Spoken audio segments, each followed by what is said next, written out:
Hey everybody, Stephanie Lee, Evidential Medium here, taking you on my spiritual journey through mediumship and all things spirituality.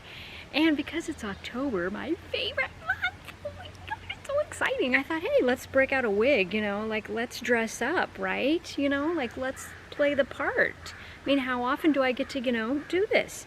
Not very often, maybe just once a year. So, this month, I'm going to talk about astrology, and you're probably like, oh my god, I know everything about astrology. It's what's your horoscope? What are you doing? Oh my gosh, who am I?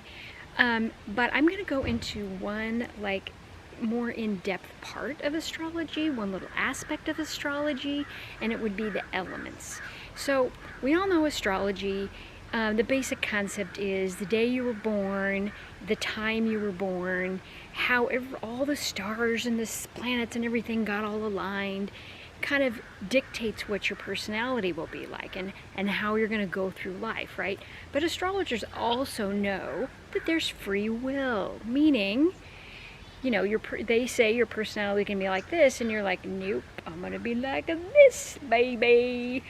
And so, there's always free will in anything and everything that we do. It might be a little bit of an easier path if you do free will, right? You might have come here supposedly needing to go in this direction, but you were like, not this lifetime, I'm going over here.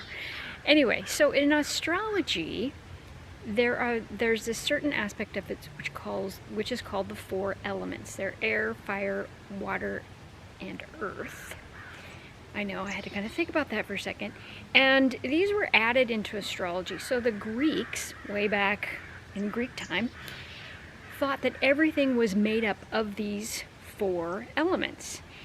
So they kind of that was their motto, right? The Greeks were just like, okay, everything's either air or water or fire or earth. And then astrology came along and they were like, ooh, kind of like that theory. Like, let's see if we can incorporate that. And then the tarot incorporated it. And then Chinese medicine incorporates it too. So it's kind of evolved, and they call them the classical elements versus the periodic table type elements. So that there's like, okay, these are not from the periodic table. They're really the classic elements from the Greeks and how they came up with this. So in this month's videos, I'm going to break down each one of these elements and which signs they belong to. So like air, each one has three sun signs. The sign you were born under, Aries, Taurus, Capricorn, Leo, all that. And they each belong to a different element. And so I'll talk about who belongs to which element. I know, pretty exciting, huh? And what that sort of means for their personality and who they are and how that kind of works together. So that is the little astrology lesson that we're going to learn in October. Now, if you want to have a mediumship reading with me, please go to my website, stephanieleemedium.com. And I'm also going to be teaching a couple of classes this month. So I'm going to be teaching a numerology class, which is all about numbers. It's kind of like astrology except with numbers. So anything can be derived out of a number, and then each number has a meaning. And I'm also going to be teaching my magical oracle cards if you want to learn more about oracle cards. And that's super fun too.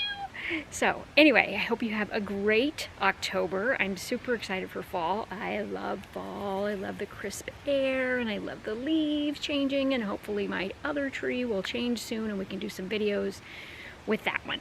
So take care, and I will see you next week. Bye.